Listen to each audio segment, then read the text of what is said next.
को मिला दीजिए। अच्छा, उसके जो डकार आएगी उसके साथ बताओ अंदर से क्या धुनी आएगी। हम भोजन करते डकार आ जाती है तो अल्लाह ने करता है या राम हनुमान जी, सही सही बताना।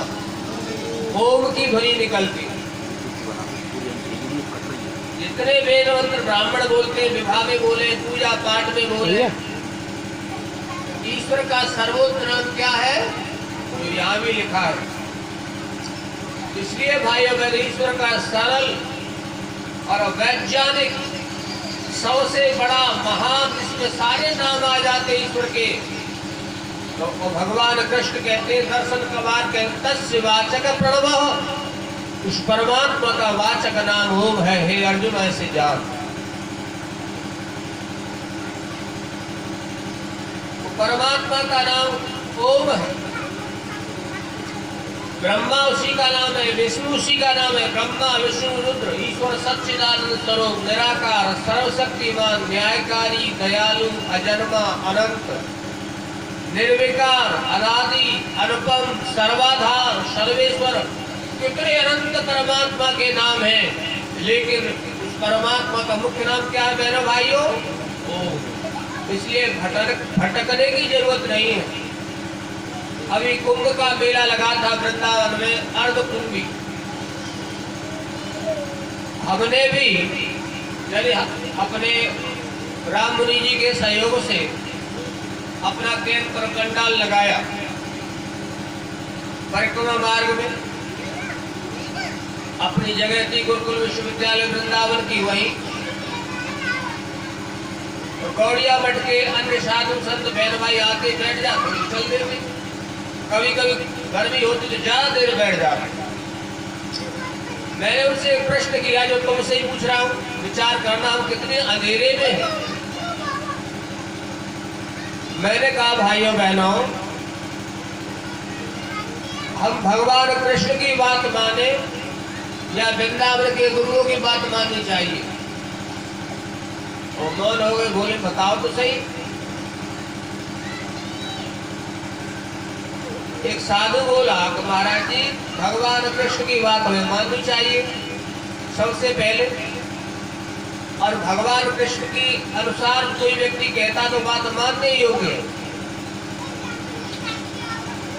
मैं कहा बहनों भाइयों, तुम सत्संग में बैठे हो, मुझे डर लगता है, तो नाराज मत हो जाना। क्योंकि व्यक्ति सच्चाई से लड़ता है, और याद रखो वह सत्य से बढ़ के धर्म नहीं है।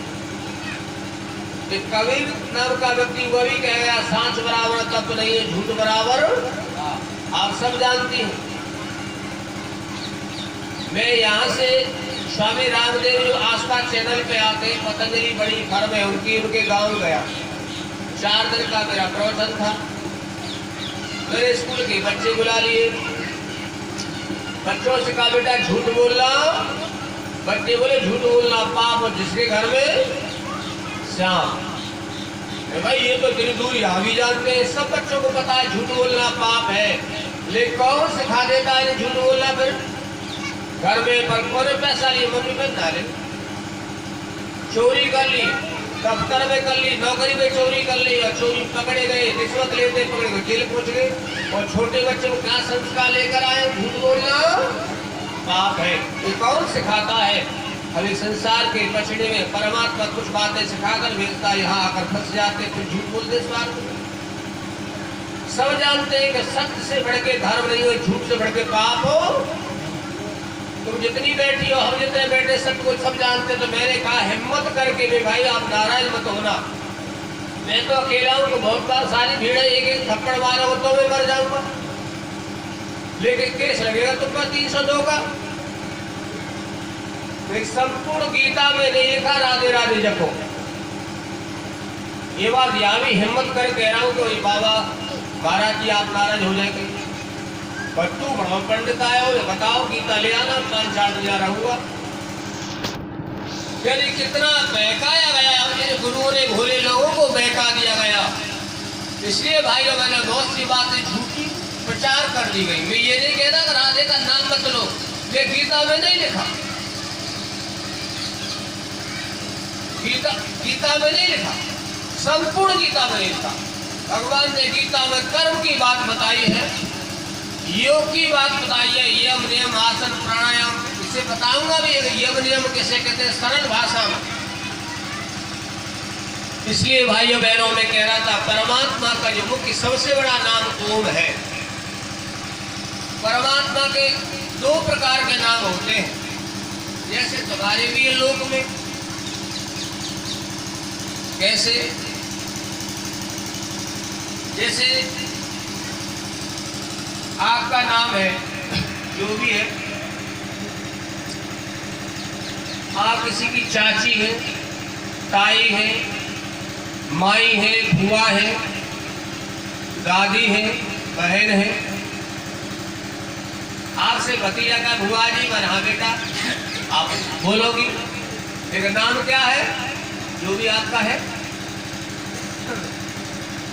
ये नाम है तुम्हारे संबंधवाचक, ये रिश्ते के नाम है।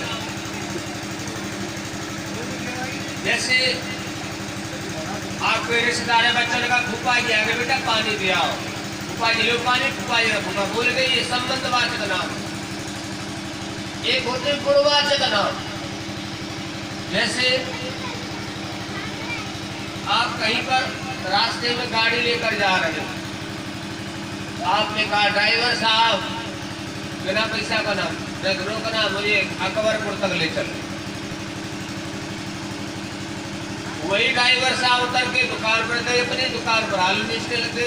एक और व्यक्ति आया, सेठ जी आलू क्या है साहब दिए, 10 रुपया किलो। अच्छा वो किस प्रकार के नाम है, गुणवाचक नाम।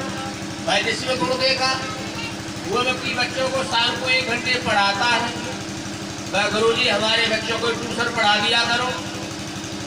अच्छा उसका नाम क्या है, जो भी है। ऐसे ही परमात्मा के 2 प्रकार के नाम है भाइयों बहनों, संबंधवाचक और गुणवाचक। हमारा क्या संबंध है परमात्मा से, वो पिता है, हम पुत्र हैं। प्रार्थना करते ना बहनों, त्वमेव माता च पिता त्वमेव, त्वमेव बंधु च सखा त्वमेव, त्वमेव विद्या द्रविणं त्वमेव, त्वमेव सर्वं मम देव देव, त्वमेव सर्वं मम देव देव। वो माता है, वो पिता है। अच्छा प्रजापति परमात्मा को कहते हैं, और प्रजापति इसको भी कहते हैं जो बर्तन बनाते हैं, गाँव पहले बनाते थे, कुंभकार को घड़े बनाने वाले। अच्छा वो सारी प्रजा को गाँव को बर्तन देता है, परमात्मा सबको जल देता है। ऐसे ही ईश्वर को ब्रह्मा क्यों कहते हैं, वो सारी सृष्टि की रचना करता है। विष्णु क्यों कहते हैं, वो पालन पोषण करता है। और महेश क्यों कहते हैं, इस प्रकृति को मूल रूप में परिवर्तन कर देता है। जैसे मिट्टी लेकर गढ़ा बनाया, और वही गढ़ा जब टूट गया तो मिट्टी में मिल गया। कोई चीज आज बनी है कल बिगड़ेगी, ऐसा नियम है। ये शरीर आज है बहनों, कल नहीं रहेगा। इसलिए जो नित्य है उसे समझने का प्रयास करेंगे तो परमपिता परमेश्वर का मुख्य नाम क्या है, ओम। हमें ओम की उपासना करनी चाहिए। उसके लाभ सुनो, कोई देश का उदाहरण दे व्यक्ति तो हम नहीं मानते, और विदेशी का वैज्ञानिक का को उदाहरण दे दे तो मान लेते हैं। अमेरिका में एक बहुत सुंदर भवन बना है, उस पर सुंदर स्पीकर लगे, जैसे मेरी आवाज को मीठी बनाकर माइक और मीठी बना दे, पैनी बना दे, हरी आवाज कर दे। ये भैया बैठा है, इसकी करतूत है, मस्जिद की देन है। तो वहां मनोरोगी जाते हैं जो मानसिक बीमारी, तो प्रातः 5 बजे जगकर उसमें बैठाएंगे और भारत से सीख के गए हैं तो क्या काम करते हैं, मैंने समाचार पत्र में पढ़ा, कटिंग मैंने रख ली, उन्हें 50% लाभ हुआ। ये तो स्वामी रामदेव ने दुनिया को दिखा दिया है, ये तो रामदेव से पहली बात बता रहा हूँ। तो क्या करेंगे वो, तो वह केवल एक ध्वनि करते हैं। तो कैसे, जो अभी मैं बता रहा था, गहरी श्वास भरेंगे, गहरी जब श्वास भरेंगे तो बहनों क्या होगा, आपके फेफड़े फूलेंगे और वातावरण में जो प्राणवायु ऑक्सीजन और कोरोना जब फैला तो पैसे से नहीं मिली, 2-2 लाख के सिलेंडर नहीं मिले, यहाँ तुम बिना पैसा के फ्री ले रही हो। कितनी बड़ा कृपा ईश्वर की। जो पढ़े लिखे व्यक्ति जानते हैं कि हमारे जो फेफड़े हैं, हम ऑक्सीजन लेते हैं, वो फेफड़े ऑक्सीजन के माध्यम से कार्बन को बाहर फेंक देते हैं और ऑक्सीजन हमारे जो शरीर के सेल हैं उनमें गति देते हैं, बल लगाते हैं, जिससे हमारा शरीर चलता है। और जो ऑक्सीजन शरीर में कमी आ जाती है तो जाओ अस्पताल। इसलिए कहा ऊषर बुद्ध भवे, मनुष्य उषा काल में जागो, प्रातः काल जल्दी जागो। तो जो हम गहरे श्वास लेंगे तो वहां में बता रहा था अमेरिका की घटना, जो समाचार पत्र मैंने पढ़ा। तो क्या करते बहनों, और तुम भी एक बार सुनो, वो सांस भरेंगे गहरे, जैसे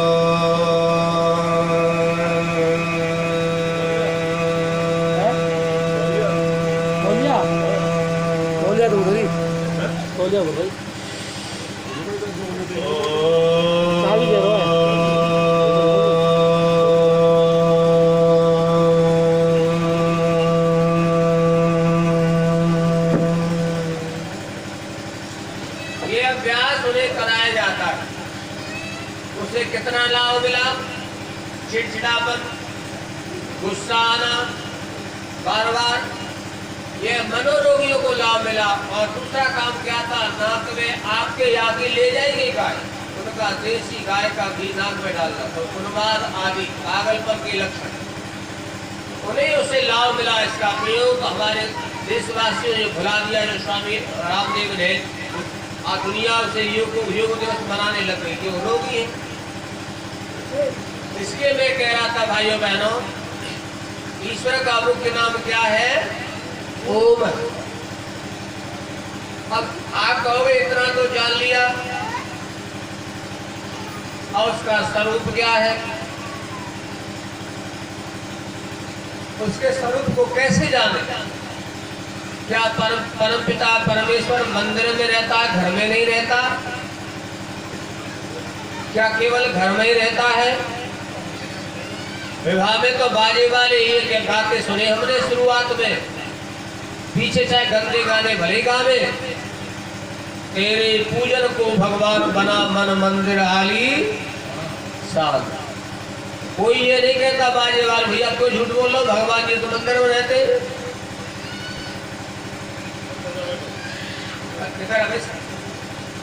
सभा बना के बैठे, 4 यहाँ बैठे, 2 बहन वहां बैठी, 4 वहां बैठे, अच्छा सा नहीं लगता। वही मेरा भी उत्साह बढ़ेगा कुछ कहने का, सामने बैठे। तो भाइयों बहनों,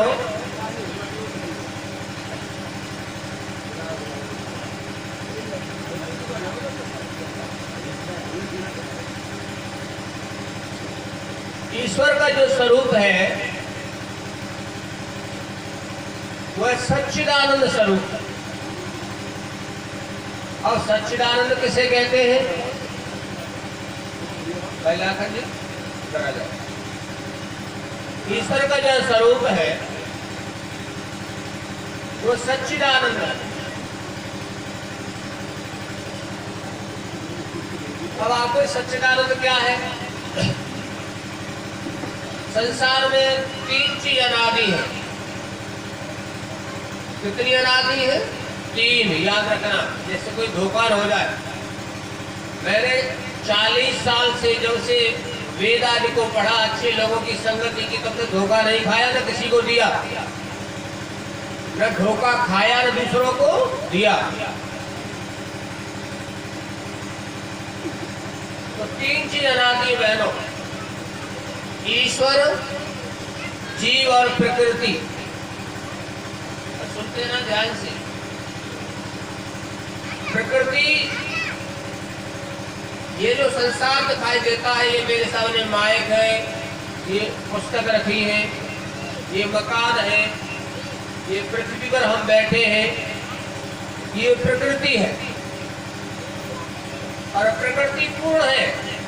परमात्मा के खजाने में कोई कमी, उसी खेती के अंदर गन्ना है, मिठास दे रहा है, वही खटास है टमाटर की, वही चरपरी मिर्च है, वही धनिया की सुगंध देखो, पालक की सुगंध देखो, आम की महक देखो। यानी प्रकृति अपने आप में पूर्ण है। किसमें पूर्ण है? जड़ता में।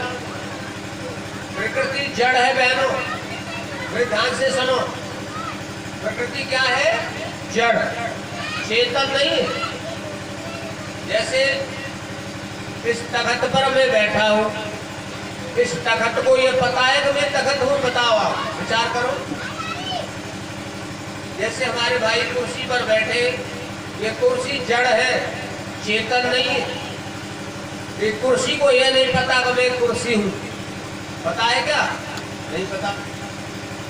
आपसे उठा नहीं जाता, कुर्सी से कहो हे कुर्सी जोर आ जा, मैं बाहर बैठ तो जाऊंगी, आ ना सके, चाहे कितनी प्रार्थना करते करते जीवन निकल जाए, जो नहीं आवेगी। यही हाल हमारा है। प्रकृति में एक गुण है भाइयों बहनों, वो सत है, जड़ता में पूर्ण है। और हमारे अंदर दो गुण है। अगर सिंह जी, प्रकृति से हमारा शरीर बना है, पंच तत्व तेरा बना शरीर, आप सब जानते, समझदार व्यक्ति। इसमें जल भी है, मिट्टी, पानी, आकाश, ये पांचों तत्व है। और इस शरीर के अंदर जो चेतन तत्व है वो प्रकृति में नहीं है, प्रकृति जड़ है। तो प्रकृति में एक गुण है, हमें दो गुण है। फिर ध्यान से सुनो, हमें कितने गुण है? दो। अब सत और चित्त है। प्रकृति से शरीर बना है, प्रकृति से क्या बना है? शरीर। कोने तो पल्ली तरफ आवाज न जा रही।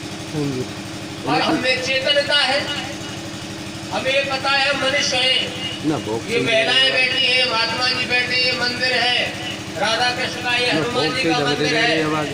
लेकिन कुर्सी को, तख्त को, गद्दों को नहीं पता कि यहाँ हम मंदिर पे पड़े। पता है क्या? प्रकृति में एक गुण। अच्छा, 1 रुपया ज्यादा हो तो बच्चे भी जानते हैं। तो प्रकृति में एक गुण, हमारे दो गुण, हमें चेतन है। और परमात्मा में 3। समझाने के लिए जो तो अनंत है उसमें, लेकिन मूल में 3 है। परमात्मा सत्य है, सत्य है, झूठा नहीं है। और चेतन है, जड़ नहीं है परमात्मा। सत्य चित्त बराबर आनंद, इसलिए कहते सच्चिदानंद। हमें किसकी कमी है? आनंद की कमी है। परमात्मा में 3 गुण, सत्य है, चित्त है और आनंद स्वरूप है। हमारे पास 2 है।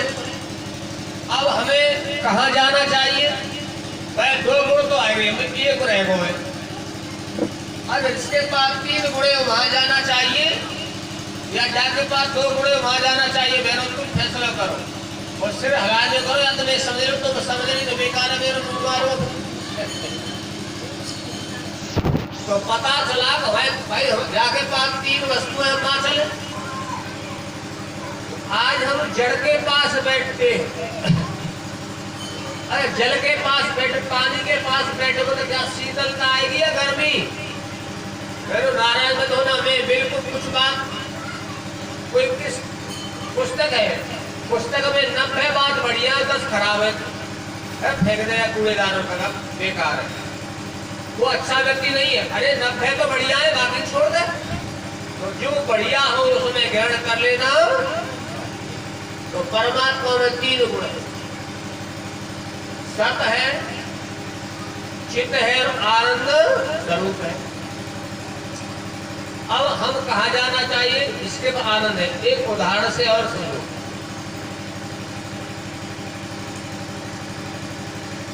प्लेटफार्म पे 3 व्यक्ति लेटे हुए, सर्दी का समय है। एक व्यक्ति के पास एक कंबल है, एक पड़ोस में लेटा है, उसका कोई भी कंबल नहीं है, और एक व्यक्ति के पास 3 कंबल है। और जिसके पास एक कंबल है वो सोचा कि भाई ये पड़ोस में कोई व्यक्ति लेटा है, एक कंबल और मिल जाए तो एक को बिछा लूं, एक को ओढ़ लूं, रात कट जाएगी। अब बहनों से कहाँ जाना चाहिए? जिसके बाद 3 कंबल है वहां जाना चाहिए कि एक भी कंबल नहीं वहां जाना चाहिए? बताओ। आप सब समझ रही हो, वहां जाना चाहिए कि 3 कंबल है। और वो बुद्धि को मारो, मां चले गो जाके पास एक भी कंबल तो जाड़े में फिट रहो भैया, तू तो आधे कंबल फाड़ के वो दे जा। अब गए थे दुब्बे, चौबे बने, दुब्बे ही रह गए। गए थे एक कंबल, कहा जाना? जिसके पास 3 कंबल है, हो सकता उसे दया आ जाती, वो दे देता। तो उसी प्रकार से आज हम जो उपासना करने लगे हैं, ईश्वर को छोड़कर कहीं और जाने लगे हैं, ईश्वर का सही स्वरूप हमें जाना नहीं। दर्शनकार ने बताया तस्य वाचक प्रणव, उस परमात्मा को प्राप्त करने के लिए सांख्य दर्शनकार कहते हैं पहले सूत्र में। जैसे दर्शन है ना, शास्त्र 6 दर्शन है, पहला ही सूत्र है त्रिविध दुख निवृत्ति अत्यंत अत्यंत पुरुषार्थ। इन तीनों दुखों से आपको दूर होना है तो पुरुषार्थ करना पड़ेगा। और 3 दुख आप भी जानते कौन से हैं? दैविक भौतिक तापा और राम राज्य नहीं।